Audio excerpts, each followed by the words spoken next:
Buen día, amigos, empresarios y fiscalistas que nos acompañan a nuestras charlas fiscales de todos los jueves.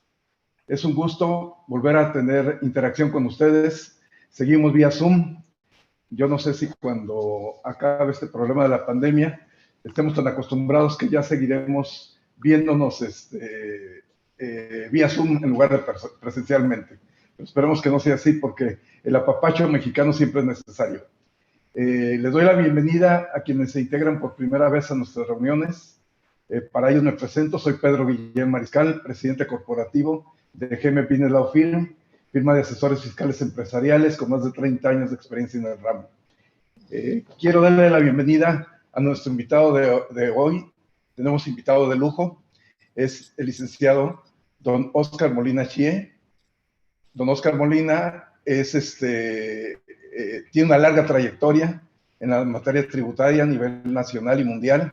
Él es licenciado en Derecho por la Universidad Iberoamericana y cuenta con diversos estudios, dentro del que destaca la maestría en Derecho en la Universidad de Kent, en Reino Unido.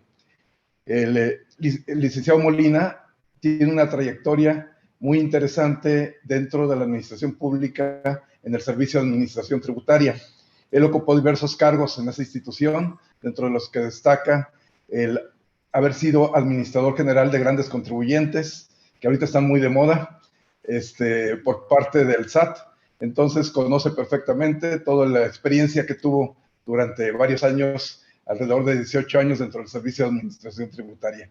Actualmente es socio en materia de litigios en Deloitte, México, firma que todos conocemos por su gran relevancia que tiene en el medio fiscal de nuestro país. El día de hoy, el licenciado Molina nos acompaña, va a platicar con nosotros respecto a un tema muy interesante, de mucha actualidad, y que pues tenemos que poner nuestras barbas a remojar porque ya viene la reforma para el próximo año. Quiero destacar también la participación que ha tenido durante varios años el licenciado Molina en la OECD, precisamente en temas de manejo de controversias fiscales, pero entre países, a nivel internacional, el intercambio de información. Él participó como representante de México en distintos foros mundiales que se llevaron a cabo, específicamente en lo que se conoce como el MAP, que es el procedimiento de acuerdo mutuo, por el cual los países se ponen de acuerdo en qué información se van a dar unos a otros, cuál es el problema que hay cuando hay doble tributación internacional. En fin, es un tema muy, muy importante. Y el licenciado Molina representó a nuestro país en esos tipos de eventos. Les doy la palabra al licenciado Molina y bienvenido. Muchas gracias, Pedro. Te aprecio mucho que me hayas invitado a esta conferencia. Y pues antes que nada también le doy pues los buenos días a los participantes en este foro. Como bien lo decías, Pedro, sin más preámbulo, pues entro prácticamente a lo que yo les quisiera compartir, ¿no? En lo que yo les quisiera compartir, y que es un poquito las reformas fiscales que está proponiendo el Ejecutivo Federal a través del paquete de reformas de la Ley de Ingresos para 2021, ¿no? En este paquete de reformas claramente se ve pues la situación actual por la que estamos pasando. Y déjenme ponerlo en contexto. Sin duda a todos nos ha afectado la pandemia. Sin duda, antes de llegar a la pandemia, había pues un tema en materia económica en el sentido de si íbamos a crecer o no económicamente, si las medidas que estaba tomando esta nueva administración estaban siendo eficientes o no, y también pues el tema de las inversiones, que es donde viene pues el crecimiento económico de México, ¿no? El crecimiento económico y con ello pues la recaudación y pues todo el círculo virtuoso que generan las inversiones privadas y en su caso también las inversiones públicas, ¿no? Sin embargo, en el momento, antes de la pandemia, pues no se veía muy claro. Al revés, las expectativas eran que quizás no había crecimiento, pero pues a lo mejor con alguno que otro ajuste que pudiera hacer el Ejecutivo Federal, pues a lo mejor pudieran hubieran podido incentivar el crecimiento, no sé, algo así por el estilo, pero lo que sí es cierto es que la pandemia vino y cambió totalmente los planes para irnos hacia abajo. Es decir, no solamente no habrá crecimiento, sino está pronosticado que en este año va a haber un decrecimiento, o sea, y que para el 2021 el crecimiento que vamos a alcanzar ni siquiera va a superar el crecimiento que traíamos inercial hasta 2019, ¿no? Entonces pues la situación es crítica, la situación es compleja porque pues esta administración tiene muchos planes, tiene muchos proyectos, pues precisamente para hacer una redistribución de la riqueza, ¿no? Al menos ese es el planteamiento que tienen. Y dentro de esa redistribución de la riqueza, pues lo primero que se necesita pues son recursos materiales, del dinero, ¿no? Y pues ese es el tema, al no haber crecimiento de la economía, pues la situación se torna un poco complicada. Las tres opciones que creo yo que pudiera tener el Ejecutivo para generar esos recursos son pues emitir dinero, lo cual el Banco de México pues tiene unas medidas muy restrictivas y creo que muy conservadoras y creo que muy buenas para efectos de no hacer eso, no crecer en base a empezar a imprimir dinero. La segunda sería endeudamiento, lo cual el Ejecutivo Federal pues también creo que acertadamente ha dicho que no va a endeudarse innecesariamente, ¿no? Y lo cual, insisto, creo que es una muy buena medida. Y la tercera medida pues son los recursos internos, ¿no? O sea, los recursos que vienen de la recaudación. Entonces, con la reforma que vemos, las propuestas que están proponiendo claramente se ven que van en el sentido de la recaudación, no a través de incrementar los impuestos, no a través de crear nuevos impuestos, pero sí hacer más eficiente la recaudación actual, ¿no? O sea, es clarísimo que están tomando una serie de medidas que pueda hacer que el Ejecutivo sea más eficiente en la recaudación de impuestos, ya sea a través de la percepción de riesgos o de reducir los tiempos que le toma a la Secretaría de Hacienda y Crédito Público a través del Servicio de Administración Tributaria, en que lo que tenga capacidad de cobrar lo pueda materializar lo más pronto posible. Creo que eso es muy claro en las medidas que están proponiendo. Y luego ya establecen una serie de medidas que quizás son inerciales para seguir mejorando la eficiencia recaudatoria, ¿no? Pero todo lo que sí quiero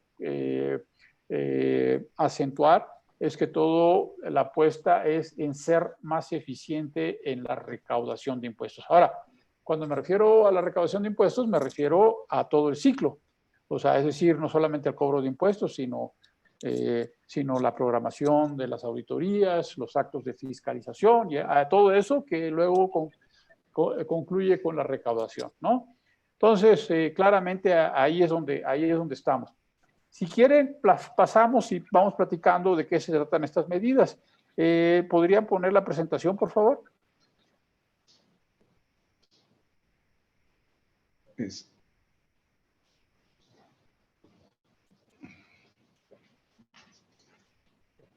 ¿No lo tienen?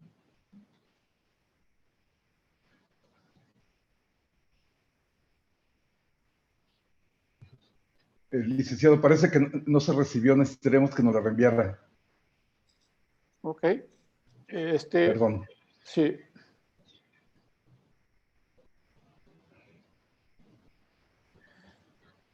Ok, si no, digo, aquí la voy viendo y les voy comentando más o menos. Les voy platicando de qué se trata.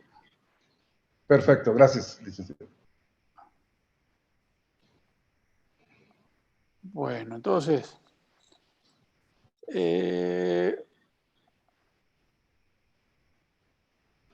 bueno, en primer lugar, bueno, como ustedes saben, las cosas que no se incluyeron dentro de esta reforma tributaria o reforma en la eficiencia de la recaudación, pero que se habló mucho de que de que posiblemente se podrían reformar. Uno fue el incremento al IEPS en las bebidas azucaradas, ¿no? Los refrescos o los alimentos con alto contenido calórico, que no se incluyó. No se estableció el famoso impuesto a las herencias que que se ha cacareado mucho, ¿no? Se ha comentado mucho que se va a establecer y que tampoco en esta ley de ingresos se incorpora, pero que eventualmente, yo creo que eventualmente se va a llegar a implementar un impuesto a las herencias. Déjenme decirles que el impuesto a las herencias es algo que viene ya de mucho tiempo. Es una recomendación del Fondo Monetario Internacional. Esa es una recomendación de ellos porque el impuesto a las herencias en países en donde la concentración de la riqueza está muy concentrado, se sugiere tener un impuesto a las herencias para que se empiece a circular, vamos a ponerlo de esa manera, la titularidad de los bienes y con eso pues haya más oportunidad de hacer negocios, ¿no? Esto se parece mucho, si ustedes recuerdan, a la desamortización de los bienes que hizo en su momento el presidente Benito Juárez, cuando pues todos estos bienes estaban en manos de la iglesia, ¿no? En aquel entonces, en el siglo XIX, pues la iglesia manejaba muchos bienes, sobre todo muchos inmuebles, ¿no? Y sobre todo propiedad agrícola, que pues no se podía generar negocios a través de todos esos bienes porque pues estaban en manos de la iglesia, ¿no? Cuando se desamortizan todos estos bienes, pues bueno, viene un boom económico precisamente derivado de esa desamortización. Es un poquito, si ustedes quieren verlo así, un poquito parecido a el impuesto a las herencias, tiene esa misma finalidad, ¿no? Que realmente la gente comience ya en vida a empezar a transferir los bienes, pues para que otras cabezas puedan, en su caso, generar negocios con esos recursos, ¿no? Y creo que pues yo veo que eso va a ser eventualmente inevitable que entre, ¿no? No sé cuándo, pero seguramente sí va a entrar, ¿no? En materia de la nueva fórmula de deducibilidad de intereses no se establecen reglas, intereses cuando se pagan a partes relacionadas, obviamente, que ya establecieron un nuevo límite en base a las utilidades operativas de la empresa, que traen toda una fórmula y que habían dicho que iban a sacar reglas, no se sacaron. No se dan a conocer más reglas para los nuevos esquemas de operaciones reportables, ¿no? Que habían también establecido que iban a sacar reglas al respecto, todavía no se ha hecho y pues esas las esperamos pronto, ¿no? En reformas del IVA viene un poquito una extensión que están considerando a los servicios de salud, prestados por instituciones de beneficencia privada, donde se está dando la exención. Y por otro lado, o sea, se está haciendo una extensión de esta exención, ya existía, pero se está extendiendo a este tipo de instituciones, ¿no? Se está estableciendo, ampliando las reglas para los servicios digitales, el IVA en servicios digitales, en las plataformas digitales, ¿no? Con una serie de procedimientos para el caso de que no se cumpla con esta retención o pago de IVA directamente. En caso de que no se cumpla, pues se puedan evitar que esas plataformas sigan funcionando en México, ¿no? Y en materia de IEPS también vienen algunas reformas realmente que no tienen mayor tema, ¿no? Y ahora sí, entro ya con las reformas a las facultades fiscales, ¿no? Como decía yo, estas reformas, la intención principal es hacer más eficiente la recaudación, las facultades que tiene hoy en día el Servicio de Administración Tributaria. Con estas reformas lo que se pretende hacer es que pues, sean más eficientes, ¿no? Por ejemplo, vienen algunas disposiciones ya de inerciales, como por ejemplo qué sucede cuando en las actas parciales o finales quienes estaban participando en el levantamiento de esas actas no se negaran a firmar. Se establece que, bueno, pues eso se hará constar en las actas y el hecho de que no se nieguen a firmar y se haga constar de que no quisieron firmar las actas, pues eso no invalida las mismas. Yo creo que eso pues es algo ya inercial, algo que ya estaba en otras disposiciones, pero que se están incrementando en esta situación para hacerlos más eficientes, ¿no? En revisión de dictamen fiscal se está estableciendo ya en el Código Fiscal de la Federación la obligación de que el que firma el dictamen deberá atender las diligencias ante el Servicio de Administración Tributaria y no podrá mandar a un representante, ¿no? Tiene que atenderlo personalmente y ahora sí que pues eso también es una medida que ya el SAT en la práctica lo estaba haciendo, ahora lo está incorporando al Código Fiscal y un poquito la idea es de que verdaderamente cuando alguien firme un dictamen, pues el propio firmante de ese dictamen pues se comparezca en las diligencias de revisión de dictamen ante el SAT y que no puede mandar a un tercero, tiene que hacerlo directamente él, ¿no? A mí la única observación que yo tengo ahí es que pues ojalá sea recíproco, ¿no? Que así como la autoridad exige que quien firma un dictamen se vaya y atienda el requerimiento, que sea personalmente quien desahogue ese requerimiento, pues así también lo hagan las autoridades fiscales de nivel alto, de toma de decisiones, ¿no? Un administrador central o un administrador, que no manden a gente con poca experiencia, ¿no? Ahora sí que dentro de la cadena jerárquica a la gente de abajo, y no porque esté mal, sino por el tema de que, pues, por lo mismo carecen de experiencia y creo que se debería de aprovechar. Si va la persona de más experiencia que está firmando un dictamen, pues yo creo que también el SAT debería hacer lo mismo, mandar a su gente con más experiencia para que esas entrevistas sean de lo más eficientes. Creo que es inequilibrado cuando quien firma el dictamen sea un agente de mucha experiencia y quien lo atienda pues sea un joven, ¿no? Un jovencito, una persona de los niveles jerárquicos bajos con poca experiencia que atienda en ese tipo de diligencia. Ojalá pueda hacer esto recíproco, ¿no? Luego, del buzón tributario se están también haciendo algunos ajustes, vienen algunas reformas acerca del buzón tributario y que se están ajustando, por ejemplo, el uso horario, que es el uso horario del centro, para cuando se abran estas notificaciones, a partir del horario que aparezca ahí, pues va a ser el uso horario central de la Ciudad de México, ¿no? Por otro lado, en los recursos de revocación se establece la obligación de presentar documentos con su traducción. Yo aquí tengo la observación de que pues, en ciertas auditorías, sobre todo en las de comercio exterior, donde existen los pedimentos de importación o las operaciones internacionales, que vienen luego, son miles y miles de documentos, pues hacer la traducción de todo eso en una exhibición, en un juicio, pues se me hace un poquito oneroso, ¿no? Ojalá se pudieran poner reglas de que a lo mejor si son facturas que son parecidas, basta con que se haga la traducción de una, ¿no? Para efectos de que las demás facturas se entienda que pues corresponden a la traducción que se hizo de una, ¿no? Porque si lo único que cambian son nada más las cantidades, ¿no? Los números, pues digo, en cualquier idioma son los mismos, ¿no? Entonces, creo que solamente debería haber reglas ahí para ese caso cuando es muy voluminosa la información, ¿no? Y una cosa que también el SAT, creo que se está reconociendo que el SAT, la base de datos que tiene el Servicio de Administración Tributaria, creo que son las bases de datos más completas que existen en toda la administración pública. Entonces, se le está facultando al Servicio de Administración Tributaria para prestar servicios precisamente con otras instituciones de gobierno a efectos de que puedan validar la información que tiene el SAT cuando en otras instituciones estén haciendo trámites, ¿no? Y viceversa, ¿no?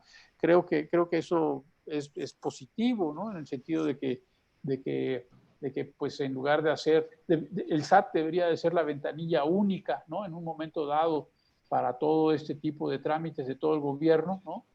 Como ya se hace hoy en día, por ejemplo, con la FIEL en los juicios en línea, ¿no? Que se usa la FIEL del SAT. Creo que sería muy eficiente que se usara esa ventanilla como ventanilla única al SAT. Habrá que hacer las reformas en el secreto fiscal y en diversas disposiciones legales, pero creo que es una muy buena idea y creo que se debería de seguir fomentando esta situación, ¿no? Con todo, obviamente, pues con todos los controles que se deben establecer para que no haya fuga de información y para que se preserve el secreto fiscal, ¿no? También, por otro lado, una medida que ha causado mucho revuelo es de que ahora se está estableciendo que el SAT va a tener las facultades para emitir indicadores de utilidades de las empresas, ¿no? Para efectos de que, pues, en ciertas actividades, en ciertas ramas de los negocios se espera un margen de utilidad de tal porcentaje, para efectos de que los contribuyentes vean ahí si están dentro o no del margen de utilidad y en su caso pues se den cuenta que están en una situación de riesgo si lo que hace que no estén dentro de esos márgenes de utilidad pues se refiere a una planeación fiscal, ¿no?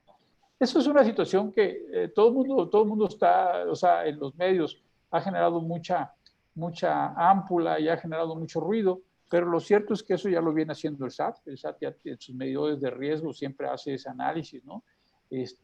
Creo que ahora pues está dando un sustento legal, ¿no? Y al revés, o sea, creo que también los contribuyentes al tener conocimiento de esta información pues ya saben más o menos a qué atenerse, ¿no?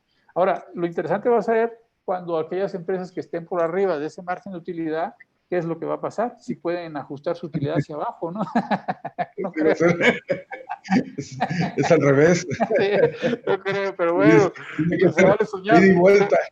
Se vale soñar, ¿no? Bueno, entonces, eso es por el lado del Código Fiscal. El secreto fiscal también vienen algunas adecuaciones, por eso que yo le decía de que se pretende que el SAT sea la ventanilla única con toda esta base de datos que tiene, ¿no? Están haciendo las adecuaciones en el artículo 69 del Código Fiscal que se refiere precisamente al secreto fiscal. En materias también de responsabilidad solidaria vienen dos cambios muy interesantes. Uno es en materia de decisión de sociedades, en donde en materia de decisión de sociedades se viene contemplando un supuesto que ahora se considera enajenación, y que y lo adelanto, aunque lo iba a platicar más adelante, en materia de decisión se está estableciendo que en aquellos casos en que después de la decisión se modifiquen las partidas contables que dieron origen a la toma de decisión para la decisión, para el reparto de los bienes que se están escindiendo, si posteriormente se modifican estas partidas contables, se establecen nuevos conceptos que no venían antes de la escisión o que se reclasifican, pues eso quitará el supuesto de que no es exención y al revés se considera exención dándole todos los efectos legales que dan las enajenaciones, y pues se quita, ¿no? La discusión que ha suscitado eso en materia de decisiones es de que pues creo que de acuerdo con las normas contables no es posible que en el momento del acuerdo de decisión se tomen en consideración ciertas cuentas, balances, ¿no? Y en base a eso se tome decisión y al día siguiente se reclasifiquen. Creo que eso la técnica financiera contable no lo permite, pero bueno, lo están metiendo en el Código Fiscal de la Federación. Creo que con el análisis que se ha hecho de esto, ¿no? La gente muy especializada y que conoce el tema, se ha dicho que es probable que el SAT haya identificado en alguna auditoría, en alguna confirmación de criterio este tipo de transacciones y en base a eso esté estableciendo una regla donde quiera prevenir este tipo de planeaciones fiscales, ¿no? Yo la única observación que podría hacer ahí es que creo que es un poquito anticipado, creo que también primero se debió haber analizado si realmente esa consideración, eso que están haciendo las empresas es legal, si verdaderamente tiene soporte legal, y ya una vez que se hubiese identificado si es legal o no, entonces sí reglamentarlo, ¿no? Pero bueno, pero también creo que se vale anticiparse, ¿no? Creo que, bueno, si el fisco había revisado que por ahí hay una oportunidad para las empresas que le generen alguna planeación fiscal y se está adelantando, bueno, pues también eso es válido por parte del Servicio de Administración Tributaria y a través del Ejecutivo de proponerlo para reformar la disposición legal correspondiente, ¿no? Otro de los cambios que se vienen, decía lo de la responsabilidad solidaria, ¿no? Que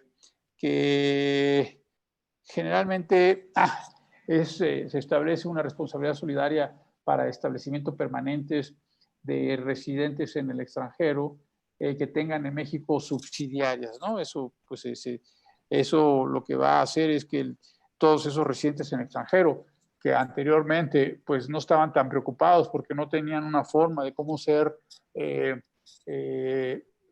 obligados a pagar impuestos en México, pues ahora les establecen una responsabilidad solidaria a subsidiarias que tengan en México, ¿no? Entonces, o a partes relacionadas. Entonces ahí ojo con ese tema, porque ahora sí ya va a haber consecuencias que repercuten económicamente en esos grupos económicos, ¿no? Ya también creo que ya todos han vivido, y por eso lo conocen, el tema esto de reportar los movimientos a los accionistas en las sociedades, mantenerlas actualizadas, ¿no? En las obligaciones de reportar precisamente los RFCs de los accionistas y mantener actualizadas las listas de accionistas en una determinada empresa, ¿no? Este tema yo les he dicho a muchos de que cuando vienen estos ajustes en el código, lo que realmente el SAT está haciendo es tratar de uniformar la información. Es muy probable que la información que tenga el Servicio de Administración Tributaria no esté actualizado. Entonces, cuando hace sus análisis de riesgo y cuando hacen todos estos mapeos de flujos de empresas que participan en transacciones, ¿no? Luego resulta que los datos que tienen, pues como no están actualizados, pues son imprecisos. Entonces tiene que hacer la explotación de base de datos en forma manual, y lo cual pues aquí le quita toda la eficiencia que se puede lograr cuando se hace a través de un sistema, ¿no? Porque cuando se hace a través de un sistema y luego se mezcla con algo manual y que es algo manual relevante, pues ya toda la tecnología pues ya quedó, ya quedó sin materia, ¿no? Entonces creo que hace mucho sentido lo que pide el SAT de que se actualicen estas informaciones, ¿no? Para que su base de datos pues también así estén actualizadas, ¿no? En procedimiento administrativo se están reformando algunas cuestiones en materia de devolución. En materia de devolución se están metiendo algunos supuestos de cuándo se tiene por no presentada, sobre todo cuando hay ciertas operaciones con empresas que han salido publicadas, cuando han salido publicadas en la lista del 69B, ¿no? Entonces se están regulando supuestos de que pues, en esos casos y se tiene por no presentada una solicitud de devolución, pues eso tampoco va a interrumpir las cuestiones de prescripción de los créditos fiscales.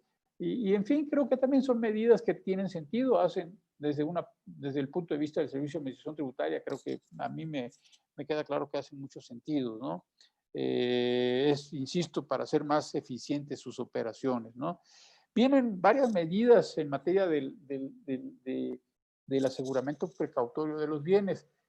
Como ustedes saben, en el artículo 40 del Código Fiscal de la Federación se establecen medidas que se señalan, que le dan la pauta para congelar bienes, para sustraer bienes al Servicio de Administración Tributaria en casos de la falta de cooperación de las empresas, ¿no? Que no permitan que un contribuyente se intrometa en su domicilio, pues entonces vienen estas medidas de apremio, estas medidas que económicamente obligan al contribuyente, como es el congelamiento de sus cuentas bancarias, a que pues, coopere, ¿no? A que sea cooperativo con el ejercicio de las facultades de comprobación del Servicio de Administración Tributaria, ¿no? Bueno, pues en este caso también van a poder ir para asegurar bienes de terceros relacionados con empresas publicadas en el 69B, ¿no? Aquellas empresas que tienen operaciones en sustancia, que venden facturas, como popularmente se le dice. Si hay terceros relacionados, pues también pueden ir contra los terceros relacionados y congelar sus cuentas, ¿no?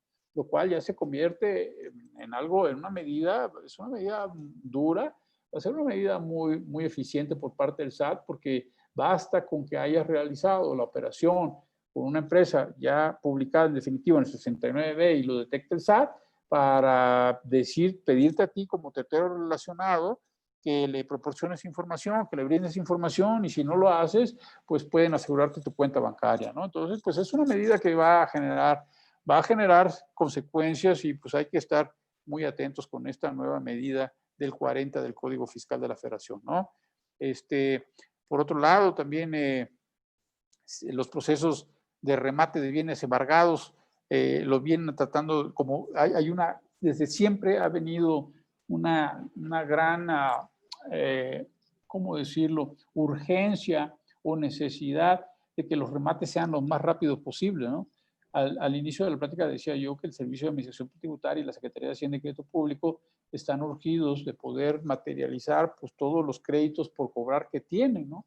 Entonces, en el caso de los remates no es la excepción. Están tratando de hacer monetizar todos esos bienes a la brevedad posible, ¿no? O sea, que se acorten los tiempos en que el Servicio de Administración Tributaria pueda tener recursos pues, para destinarlos al gasto público, ¿no?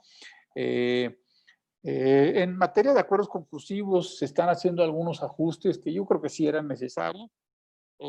Por ejemplo, en materia del ejercicio de facultades de comprobación derivadas de una solicitud de devolución, que son facultades de comprobación muy específicas solamente para las devoluciones, ¿no? Con ese sentido, no tienen facultades para determinar créditos fiscales, sino nada más revisar las tripas de esas devoluciones, pues se están estableciendo que eso no da origen a acuerdos conclusivos, lo cual hace todo el sentido, ¿no?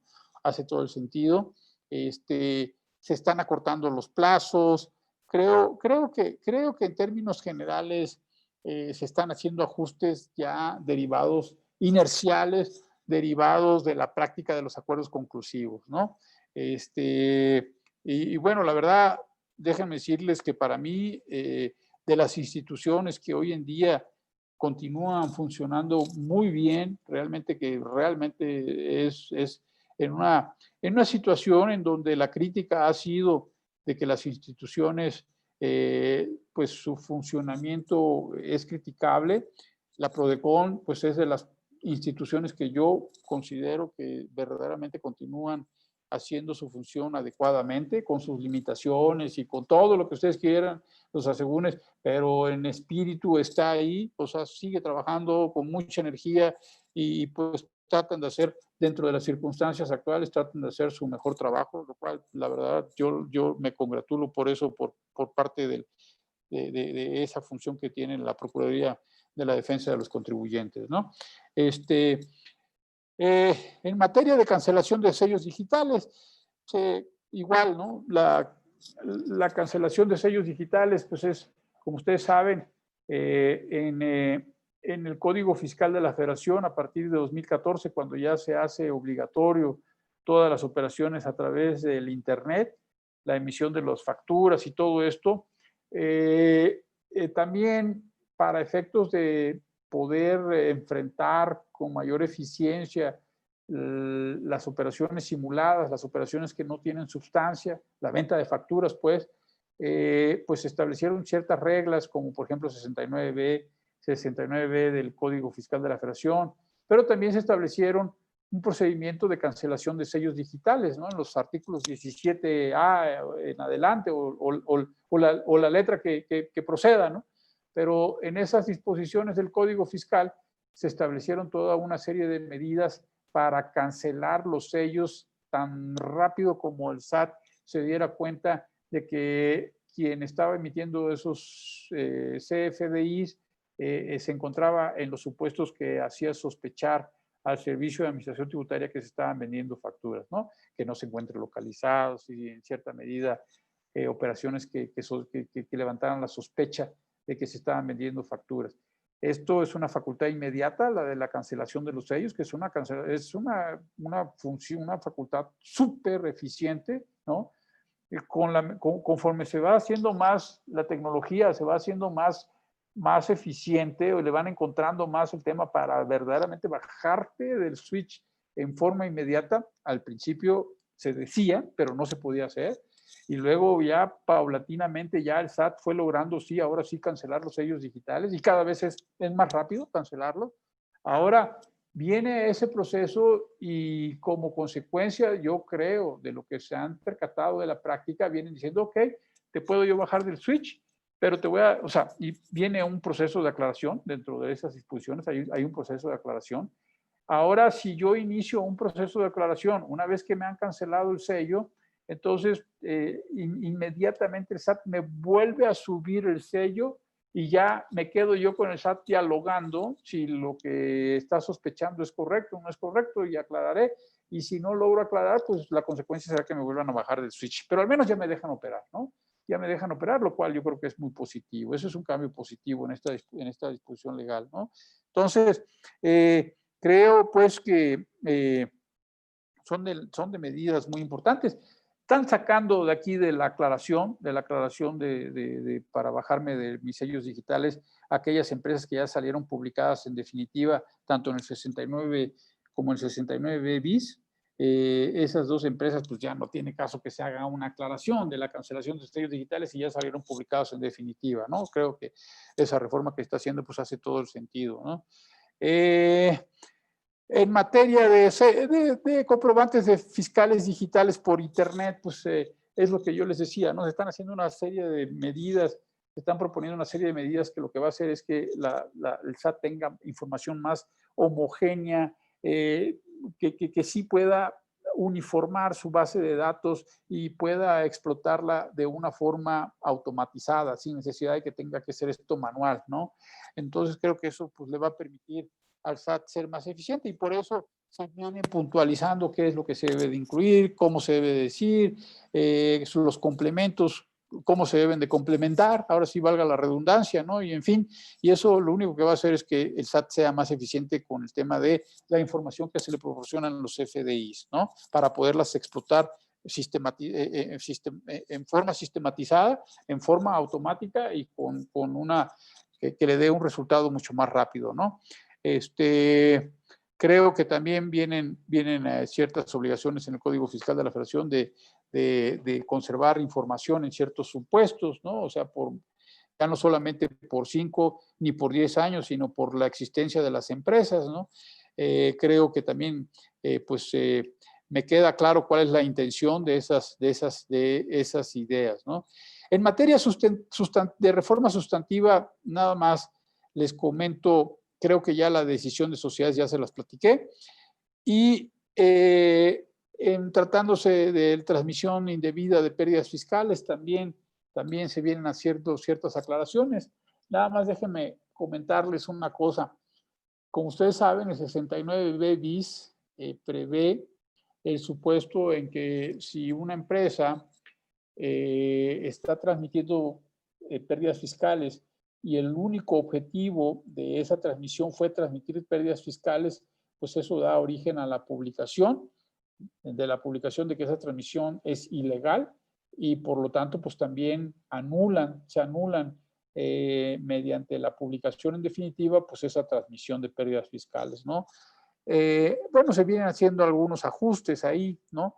Esta transmisión de pérdidas fiscales, claramente desde su incorporación al Código Fiscal de la Federación se estableció que era cuando el único objetivo de estas operaciones fuese transmitir pérdidas fiscales. Y ahí vienen una serie de supuestos de cuando se dan esta transmisión de pérdidas fiscales, cuyo único objetivo de la transacción es eso, nada más transmitir pérdidas fiscales, ¿no?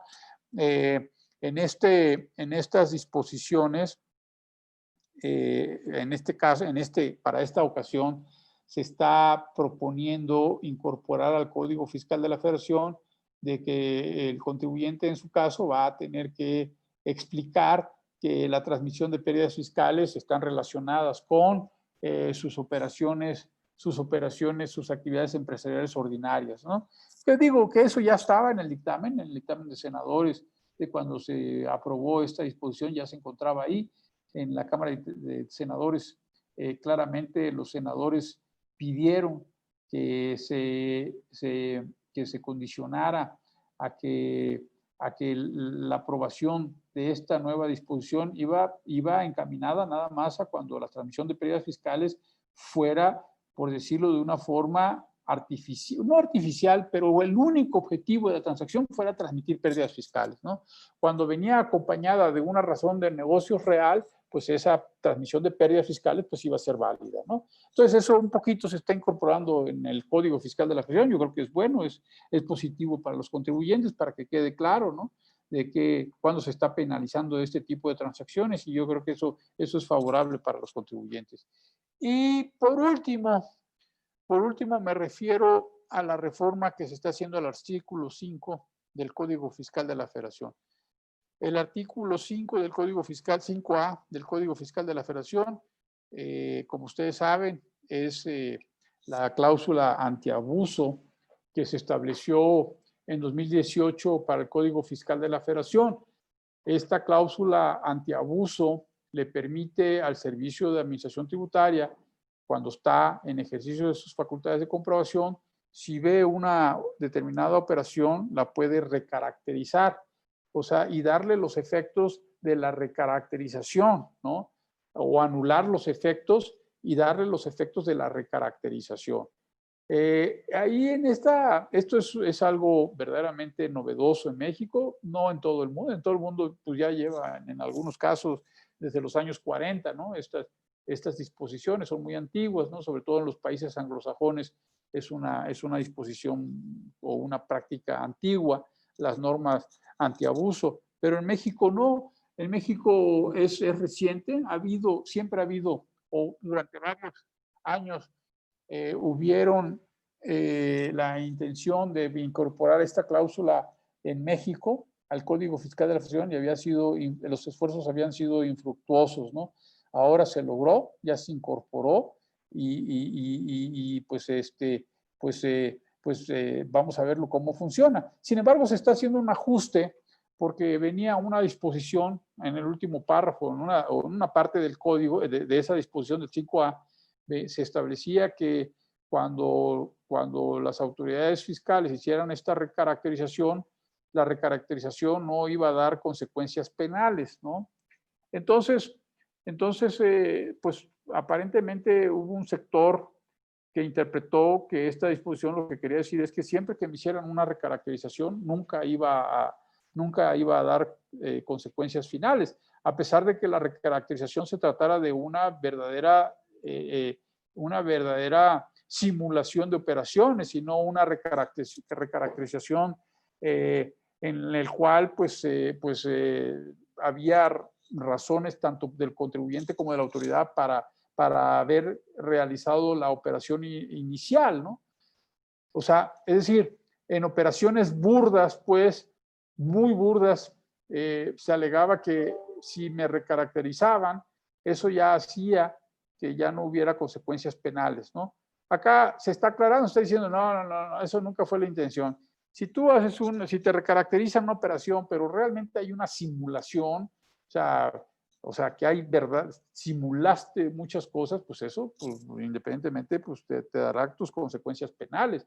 Si hay una recaracterización que no cae dentro de la simulación, bueno, pues esa claramente no hay elementos para hacerlo penal. Por ejemplo, si yo en una operación considero que la operación es un arrendamiento, ¿no? Porque pues está así formulada como un arrendamiento y todas las consecuencias jurídicas tienen como un arrendamiento, pero que la autoridad considera que no hay un arrendamiento, sino hay un préstamo, por ejemplo, ¿no?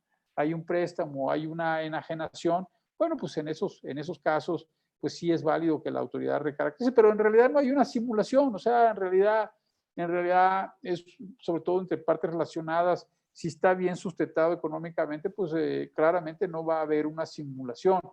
Caso muy distinto, como por ejemplo, como dice la exposición de motivos, que es lo que aparentemente dio origen a esta nueva propuesta de las empresas que venden facturas sin sustancia, ¿no? En donde claramente, pues sí, hay una simulación de algo que es inexistente, ¿no?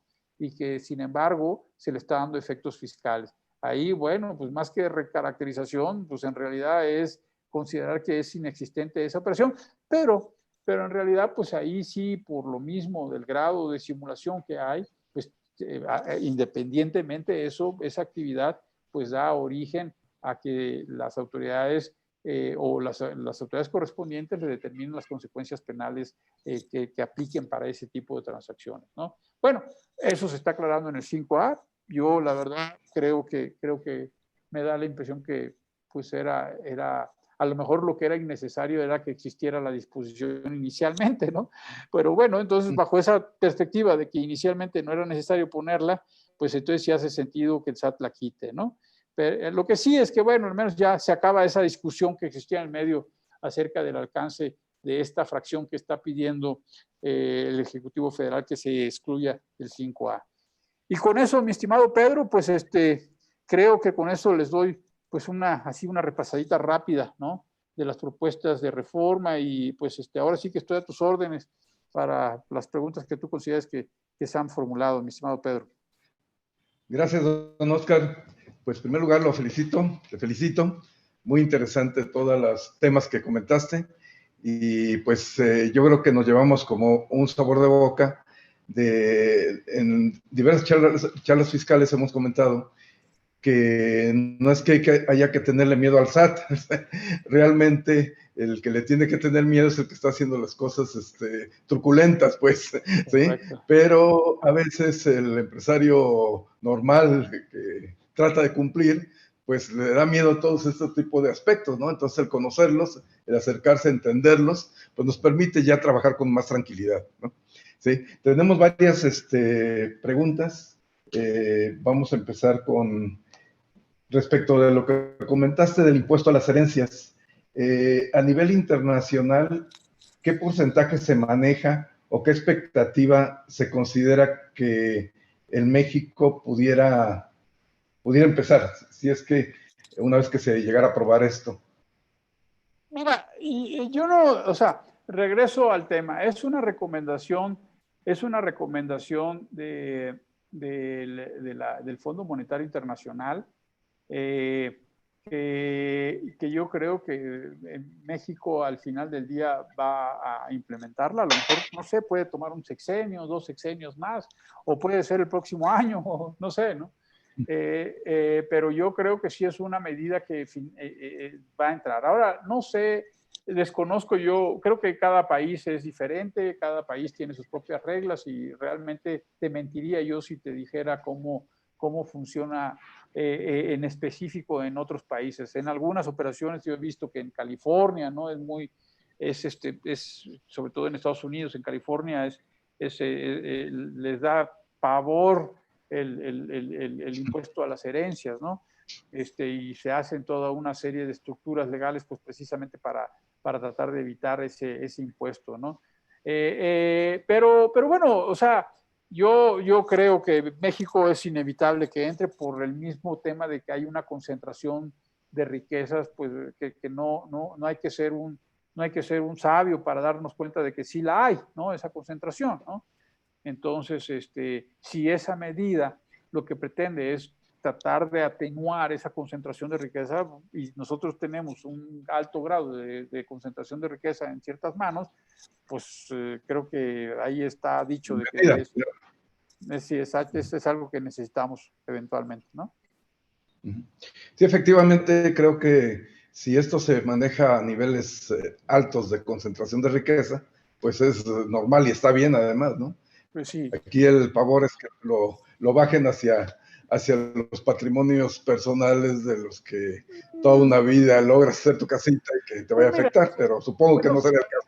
No sé cómo va a funcionar, pero tan la medida, nada más el simple hecho que mencionen que ya viene el impuesto a las herencias, tan ha sido eficiente que la gente ya empieza a hacer sus fideicomisos, empieza ya a repartir los bienes, ¿no? Y mira, antes de que se lo quede el fisco, pues entonces le están dando la razón al Fondo Monetario Internacional de que pues está muy concentrada la riqueza, y pues hay que un poquito más empezarla a repartir, ¿no? Entonces ahí me pones a mí uno de tus herederos, Pedrito. vamos a donarlo de una vez, pero después no nos lo regresan. Bien. Otra pregunta, un comentario acá. Voy a estarlos traduciendo, perdón, a los que nos enviaron las preguntas. Voy a hacerlas un poquito más claras para que sea más fácil, para que el licenciado Molina nos conteste. El porcentaje de utilidad que hablaste, admite prueba en contrario, o sea, si yo no soy lo suficientemente eficiente, etcétera, ¿cómo funcionaría? Son parámetros. Cuando tú estás haciendo un análisis de riesgo de las empresas para detonar auditorías, pues tú tomas ciertos parámetros, ¿no?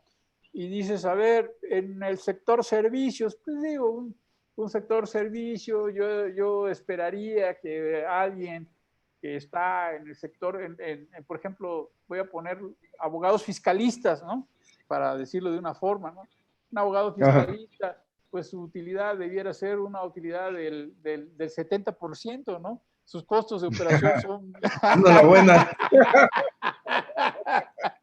¿Qué pasó, Pedrito? Entonces,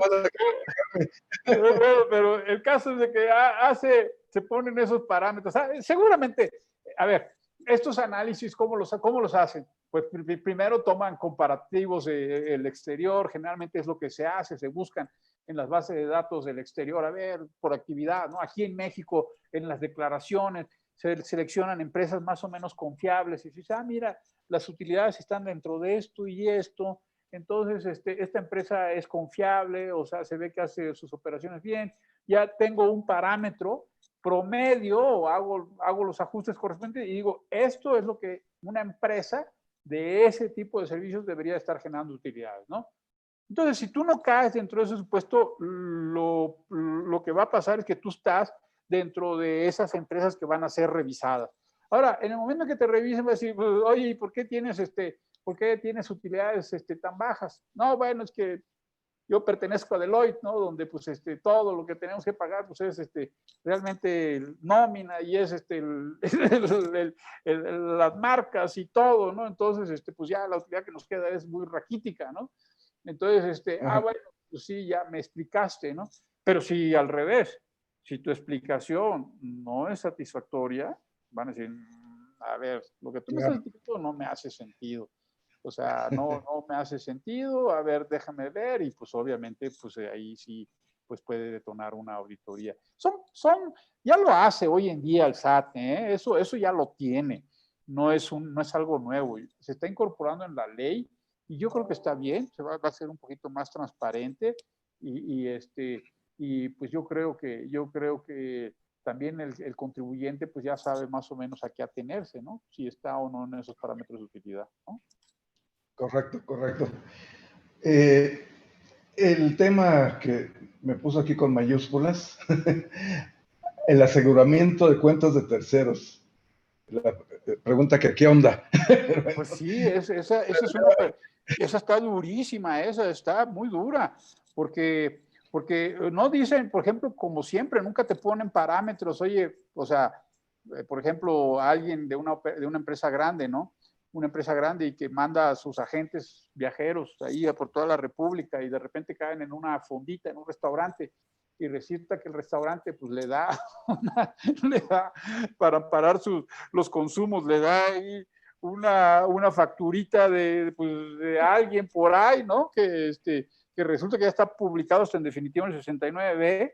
Bueno, te agarran con esa operación y con lo nuevo que están modificando el 69B, pues, perdón, el 40 del Código Fiscal de la Federación, podrían, como tercero relacionado con ese 69B, podrían congelarte tus cuentas, ¿no? O sea, obviamente temporalmente, pero de entrada, pues te aseguro, sí te afectan tu operación. O sea, si hay algo más doloroso, si hay alguna cosa donde verdaderamente te puede doler, es que te congelen tus cuentas, porque pues ahora sí te congelas tus cuentas y ahora ¿cómo le haces, no?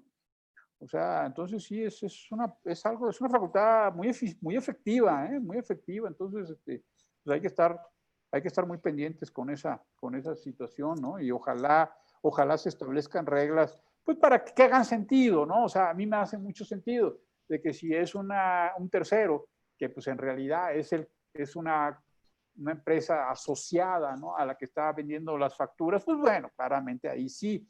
Pero si es por una actividad así accidental, o sea, que realmente no tiene una gran materialidad esa factura, ¿no? Pues que te congelen tus cuentas, pues sí, puede ser muy grave, ¿no? Correcto, correcto. En materia de IEPS, se menciona que hay una reforma ahí que establece que cuando hay incremento del precio de la gasolina, más bien, cuando hay un decremento del precio de la gasolina a nivel mundial, si existe ese decremento, en lugar de bajar el precio en México, aparentemente se va a aplicar un impuesto para efectos de que lo siga recaudando el gobierno, ¿no? Entonces, no se beneficiaría el público de un decremento en el precio de la gasolina. Mira, yo, o sea, la fórmula para establecer el IEPS de gasolinas es una fórmula compleja y sobre todo porque entiendo yo, sin saber el detalle, Pedro, de que se toman muchos parámetros de la ineficiente operación de México para producir gasolinas y se toma luego como referencia los parámetros internacionales. Y esa combinación es la que hace que sea un poquito complejo, que sea compleja la fórmula para calcular el IEPS a las gasolinas, ¿no? Entiendo la pregunta muy bien, no sabría yo decirles exactamente cómo funcionaría, pero lo que sí les puedo yo decir es de que lo que se pretende, siempre el IEPS de las gasolinas está pensado de que de quitarle un subsidio pues a las clases medias altas, que son las que verdaderamente se beneficiaban del subsidio que se estaba dando a la gasolina, ¿no? O sea, porque se parte de la premisa de que las gentes con menores recursos pues no tienen un automóvil, sino que usan automóvil público, que es diésel, y que por eso pues su consumo de gasolina es mucho menor. Y a la inversa, a aquellas personas que ya generan suficientes recursos como para poderse hacer de uno o dos coches, pues eran los que recibían este beneficio de las gasolinas. Yo creo, a mí me da la impresión de que tan es así, de que ya eso ya se lo explicaron al señor presidente, que hoy en día ya tampoco ya no insiste mucho en el tema de las gasolinas. Yo creo que alguien ya agarró y le explicó al señor presidente y le dijo, mire, señor presidente, el tema del IEPS de las gasolinas, a quien está usted beneficiando, pues es a las clases medias y a los ricos, ¿no? O sea, porque ellos tienen 3, 4 coches y pues ellos son los que están beneficiando con un precio ridículo de la gasolina en México. Y al revés, ahora pues hay que hacerlo el precio a niveles internacionales, ¿no? Al margen de la molestia que eso genera, y sin duda, ¿no? O sea, genera una gran molestia y estoy totalmente de acuerdo con ustedes, todo lo que puedan decir, si eso es justo, injusto, lo cual, insisto, haré yo empatía con todos ustedes. El tema es que desde una política tributaria, pues dice, no, o sea, me hace sentido de que pues, a los que tienen más, pues hay que cobrarles un poquito más por este consumo de un bien que no necesariamente es bueno, ¿no? Como son las gasolinas, porque contaminan y porque todo lo negativo que tiene. Entonces, pues el hecho de que internacionalmente bajen, bueno, yo no quiero terminar con... yo no quiero sacrificar mi recaudación y pues eso sea un poquito lo que están moviendo las fórmulas, ¿no? Pero te digo, realmente no conozco yo el detalle, Pedro, eso sinceramente te lo digo. Sí conozco la política que hay detrás de eso, pero no conozco el detalle, ¿ok? Perfecto.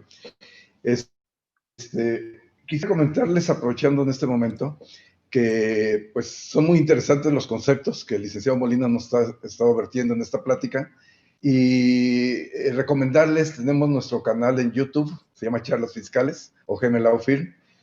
Cualquiera de los dos términos pueden entrar a ellos porque algunos de ustedes me han pedido que si les reenvío la conferencia del tema penal fiscal, que si esta, aquella, y podemos volver a ver la charla del licenciado Molina, ya con más detallito, antes de dormirnos para dormir con conceptos importantes en vez de leer la novela, y que nos permita continuar actualizados.